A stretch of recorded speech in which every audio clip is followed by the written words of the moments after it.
오늘은 바울 제11강 베드로와 바울 이런 제목으로 말씀드리겠습니다. 베드로와 바울 간의 어떤 상호 인식이랄지 그 관계 이런 걸 좀 따져보는 겁니다. 대개는 여러분은 예수와 바울 이런 제목을 많이 접했을 거예요. 그래 제가 지금 최근에 이렇게 바울을 공부하면서 어떻게 보면 그리스도교의 초기 어떤 비밀, 진실 이런 것을 거의 알았다는 감이 요새 좀 듭니다. 이런 말씀 드리기 뭐한데 뭔가 좀 보인다, 보였다 이런 정도인데요. 그러면서 베드로가 나름이 아니라 사실 그리스도교 출발에 우리는 바울에 너무 집중하는데 베드로가 정말 별거 아닌 것 같지만 또 이제 어떻게 보면 또 카톨릭 쪽에서 베드로를 중시하고 그래서 프로테스탄트들은 또 좀 약간 거리감을 두고 그런 경향도 있는데 사실 이렇게 깊이 공부하다 보니까 여러 생각을 하다 보니까 베드로의 역할을 좀 다시 좀 제대로 보여야겠다 이런 어떤 그 이해에 도달하게 됐어요.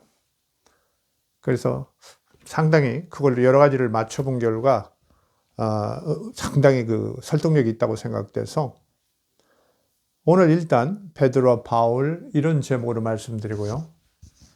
다음에 이제 시간을 내서 베드로가 어떤 그리스도교 그 성립에 어떤 중차대한 역할을 한 것인가 이 점을 한번 또 좀 따로 한번 말씀드리겠습니다. 그래서 우리의 생각을 이렇게 넓혀가고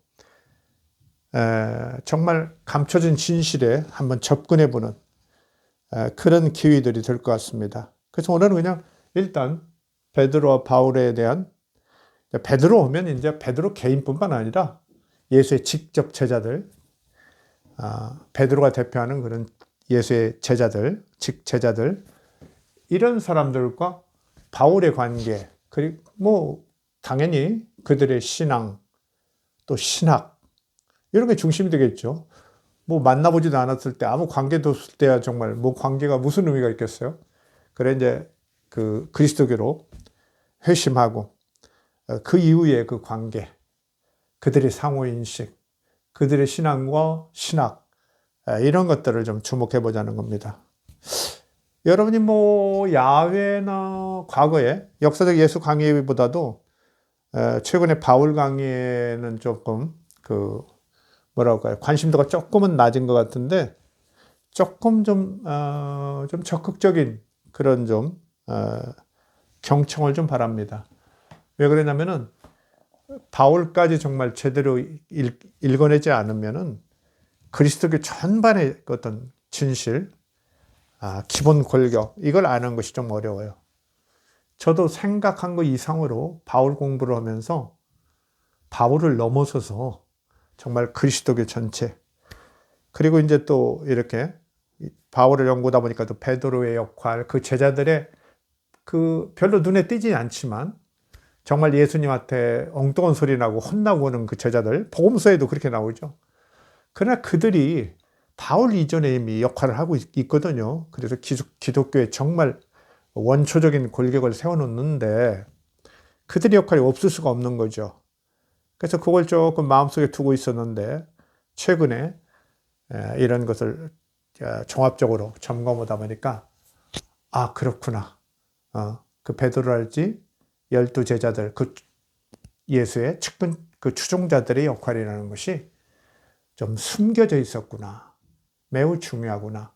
정말 바울은 뒤에 들어와서 그 모든 것들을 정리하고 자기 나름대로 어떤 사상의 체계를 세우니까 편지로 남기고 그러니까 오늘날 크게 주목을 받아서 뭐 도서관을 하나 채우고도 남는 그런 연구들이 나왔다고 하지만은 참 베드로 찾아보니까 너무 연구라는 게 없어요. 아주 신앙적 고백 외에는 별로 없고 다른 제자들에 대해서도 별 것이 없고.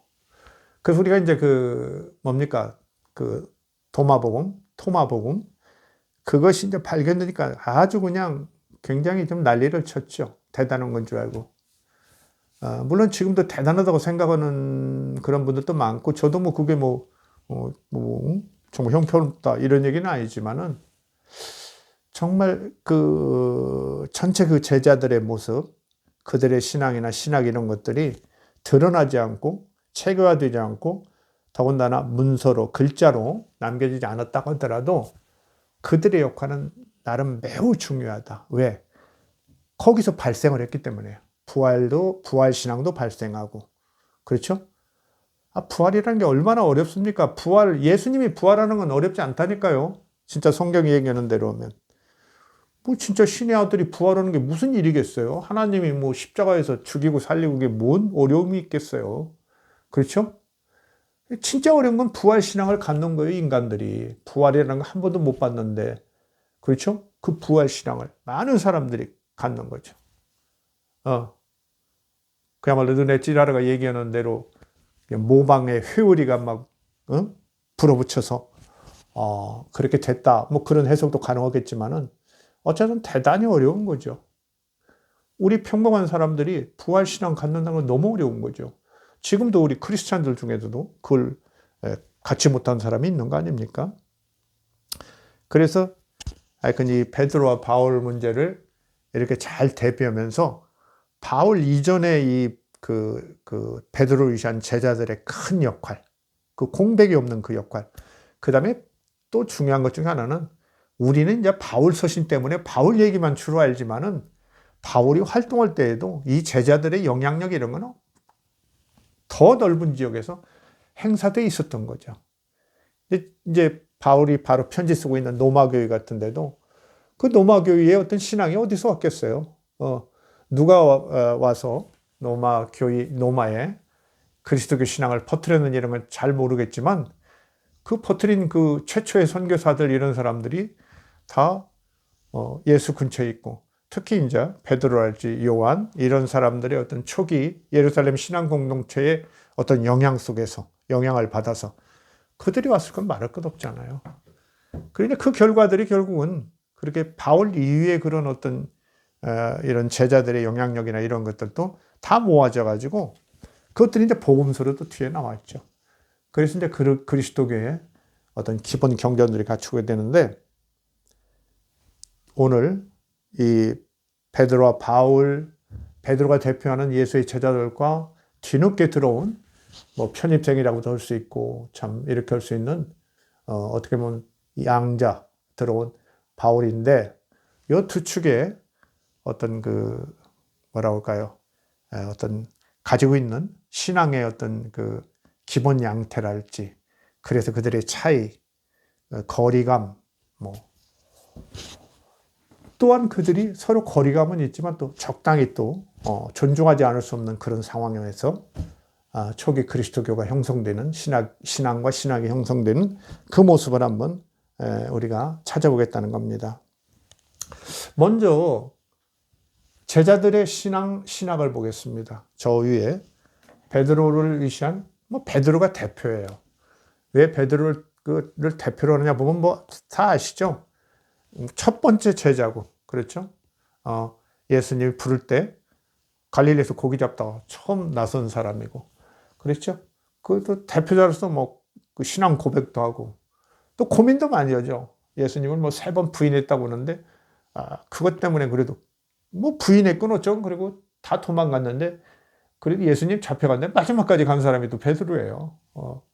그러고 보면 그 다음에 나중에 어떤 회개하는 과정 이게 요한복음 21장 이런 데 나와 있는 내용인데 추가로 이렇게 나와 있는 내용인데 뭔가 아픈 회개가 그런 게 있었다. 그런 고백이 있었다는 걸 우리가 알 수 있죠. 그런 고백들이 이제 흘러 들어가서 요한복음 끝에 추가로 이제 들어간 것 같고요. 자, 베드로나 제자들의 신학의 어떤 그 내용과 특질 이런 것들을 한번 좀 보겠습니다. 제가 얘기하면 흔히 나도 아는 거네 이런 분들이 꽤 있어요. 제 주변도 그런 얘기하는데 역사라는 건 그런 거예요. 너무 그 상식에서 벗어나는 경우가 별로 없어요. 그러나 때때로는 상식 같은 거, 현상 같은 것을 넘어서 있는 진실을 보죠. 그러니까 이제 들을 때는 아주 신통하게 듣다가 며칠 지나면 자기가 다 알고 있는 것처럼 이제 그렇게 얘기하죠. 그런 사람들이 많죠. 댓글에도 그렇게 다는 분들이 있어요. 당신이 뭐 새로 깨달아서 나한테 얘기하듯이 제가 강의한 내용을 그러는데 여기에도 좀 그런 내용이 있을 거예요. 그래서 역사 속에서는 너무 그 신기한 얘기 이런 것만 추구하면 안 돼요. 역사라는 게 이렇게 뭐 신비한 것 찾고 그런 데가 아닙니다. 그냥 상식적이고 일상적인 것 같으나 그 안에 있는 어떤 감추어진 진실 이런 것들을 눈여겨보는 거죠. 자, 제자들 베드로의 신앙과 신학의 첫 번째는 인간 예수와의 경험이 제자들은 베드로를 위한 제자들은 인간 예수와의 경험이 신앙과 신학의 기반이 되었다. 말할 것 없죠. 3년간 같이 다니면서 3년인지 조금 덜 다닌 사람도 있겠죠.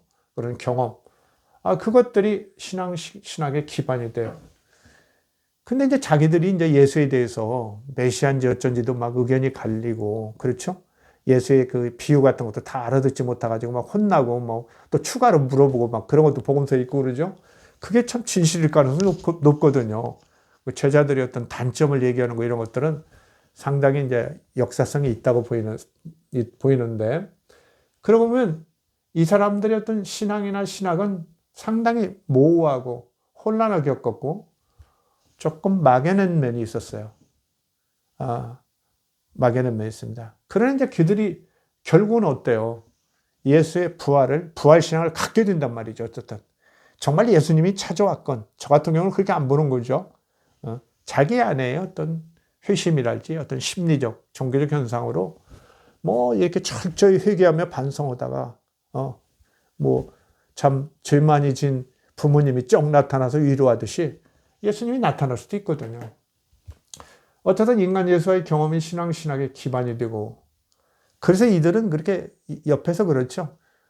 아들이 아버지의 이렇게 같이 살면 어때요? 아버지의 철학이나 사상을 체계적으로 이해하는 게 쉽지 않을 것 같아요. 그렇죠? 그냥 생활로 같이 하다 보면. 그렇잖아요.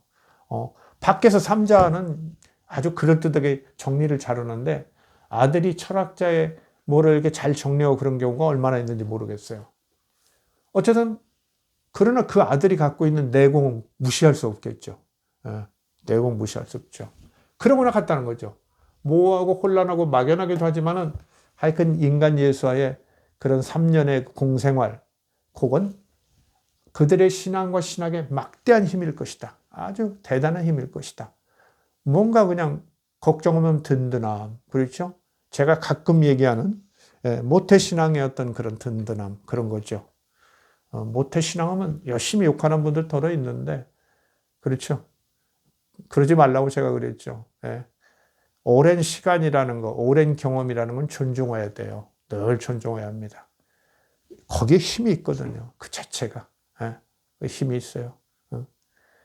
제가 3살, 4살 때 사탕 안 사 먹고 교회에 10원, 뭐 5원 이런 거 헌금하고 이런 거 생각해 보세요. 그 성경 말씀 외우고 그런 거 생각해 보시라고. 그 내공이 적지 않은 거예요. 뒤늦게 막, 그렇죠? 뭐 중로로 더다가 그냥 갑자기 막 그냥 무슨, 개종해가지고 무슨 교회 와서 막 강연하고 혼내고 그러는 친구도 있고, 그렇죠? 막 70, 80대 가지고 마음 바꾸셔가지고 그리스도교에 막 대선생처럼 오시는 분들도 있고 그러는데 저는 그런 분들을 조금 자중해야 옳은 거 아닌가까지 생각하는 사람이에요, 사실은. 제가 60여 년 이렇게 그리스도교 신앙 속에서 살아보니까 변화가 많아요. 삶이라는 것 속에서. 그리고 인생이라는 것이 갖고 있는, 굴곡 속에서 갖고 있는 진실이라는 것도 또 있거든요. 그래서 제가 뭐 함부로 어디 밖에 떠들지 않고 다니고 그냥 조용히 공부했던 것이 참 아름다운 일이구나 그런 생각까지 듭니다만은, 자 어쨌든 인간 예수의 경험이 신학의 기반이 되고 모호하고 혼란하고 막연한 거, 우리가 베드로를 생각하면 왜 그러나, 뭐 바울한테도 혼나고 말이야, 뭐 신앙이 있어, 신학이 있어. 제가 안디옥 사건 얘기할 때 얘기했죠. 그러나 무시 못한다는 거죠. 이제 바울도 이제 그걸 갖고 있어요. 기둥 같은 제자들 이러면서 함부로 범접하지 못하는 거죠. 그렇죠? 제대로 공부한 사람한테 옆에서 잠깐 구경한 친구가 그렇게 함부로 못하는 겁니다. 그런 막중한 힘이 있다는 거예요. 두 번째, 이런 제자들, 베드로를 위한 제자들의 복음 전파는 주로 예수에 대한 추억, 예수에 대한 추억이 주가 되고요. 그 다음에 뭐냐면 자기들이 했던 회개나 그런 반성 이런 것들, 그 다음에 신앙심 이런 것들이 주로 가서 전파하는 내용이었을 거예요. 그러니까 새로운 걸 너무 그렇게 골치 아프게 생각할 수도 없고 생각할 필요도 없는 거예요. 대부분 예수님께서 대부분 많은 문제를 고민하고 이렇게 털어놓은 이야기, 그와의 경험을 얘기하는 것이 추가되고 거기에 자기들의 잘못 이런 것을 회개하고 반성하는 것. 저는 그 복음서에 제자들의 그 실수나 이런 것들이 옛날에는 적대적인 어떤 내부 갈등 이런 걸로 이제 서구의 학자들은 많이 얘기하는데, 제가 볼 때는 그건 조금 적고요. 주로는 자기들의 회개와 반성, 고백, 복음 전파 과정에서 우리 제자들이 이렇게 미혹했습니다. 엉터리였습니다. 막 이러면서 이렇게 예수님을 이해하지 못했습니다. 죄송합니다 하고 이렇게 터트린 그런 고백적 회개, 이런 것들이 거기 살아남은 것 같아요. 나중에 이제 신앙심을 더 갖게 되니까. 그래서 그들이 복음 전파는 예수에 대한 추억과 자기의 신앙심, 이것들이 중심이 됐다. 근데 주의할 것은 바울이 이제 극적 회심이 있었는데 사실은 제자들도 유다 같은 사람은 이제 가룟 유다 같은 사람은 감당을 집어서 미리 그냥 도망가고 죽어버렸지만 베드로 같은 사람도 얼마나 통절한 철저한 회심을 했겠어요. 그렇죠? 예수를 자기가 제일 믿는다고 그러고 그리스도라고 고백하고 난리를 치웠는데 끝내 그냥 가서 부정하고 도망가 숨어버리고 그랬으니까 얼마나 부끄러웠겠어요. 근데 예수 이제 그 부활신앙이 나타난 이후에는 철저한 회개, 극적인 회심이 있었을 것이다. 이런 거예요. 바울이 이런 제자들이 이렇게 극적인 회심이 있었다는 것까지 이해했을까? 추론은 가능하지만 자기의 회심이 너무 그냥 극적이라서 제자들의 회심 같은 걸 제대로 이해하지 못했을 가능성도 있어요. 저는. 남의 아픔, 그렇죠? 남의 기쁨이 자기의 아픔, 자기 기쁨과 그게 제대로 견뎌지겠어요. 그렇죠? 세 번째, 제자들은 자신들의 신학을 위한 지속적 고민을 할 것은 적었을 것이다. 예수에 대한 어떤 추억, 스토리가 많이 있고 말이죠. 예수가 준 감화, 이런 것들이 압도하기 때문에 신학을 위한 지속적인 고민, 새로운 고민, 이런 것은 적었을 것이다. 그러다 보니까 뭐 글을 작성할 것도 없어요. 누구한테. 그냥 자기의 경험들 얘기하고 자기의 그런 회개, 이런 반성한 점, 회심한 점, 이런 것 정도 얘기하는 거지 다른 게 필요 없는 거죠. 예수라는 너무 대단한 선생, 더군다나 이제 부활해서 하나님의 아들이라고 막 입증됐다고 생각하는 예수에 의존해서 자기들 스스로 지속적 큰 신학적 이런 고민을 할 필요는 적었다. 그 다음 네 번째는 당연히 그들이 학문적 기초도 자질도 없었다. 그들은 이제 공부한 사람도 없고 거의 문자를 안 사람도 뭐 몇 명 있냐, 한두 명 있냐, 뭐 그러죠. 세리 정도, 세리마태 이런 사람, 뭐 이런 사람들 한두 명 정도가 혹시 글자를 알았을까? 뭐 이런 정도죠. 그냥 학문적 기초도 없고 그냥 갈릴리의 가난한 시골에 이런 쪽에서 주로 놀던 사람들이니까요. 어부들 뭐 그렇죠. 이런 거. 차질도 물론 없었. 자질이 뭐 추가로 있었을지 모르겠지만 그들이 어떤 자질이 없었다는 건 바울처럼 그렇죠. 어떤 신학적 그 서적이나 문서를 남기지 않은 걸로도 우리가 알 수 있는 거죠. 그러면서 이 사람들은 자기들의 학문적 기초도 자질도 없었기 때문에 어떤 새롭게 들어온 바울의 어떤 역할을 인정하고 존중하는 면이 있었어요. 자기들이 같이 하는 거니까. 그러면서 자기가 또 뭐 그렇다고 뭐 바울에 대해서 그렇게 컴플렉스 가질 이유는 없잖아요. 쟤는 뭐 참 똑똑하네. 뒤늦게 들어왔는데 참 그래 좀 도움이 되네. 막 이렇게 되는 거죠. 너무 그런데 잘난 체 예수님 보지도 않았으면서 이런 거죠. 그렇죠? 든든함이 있는 거죠.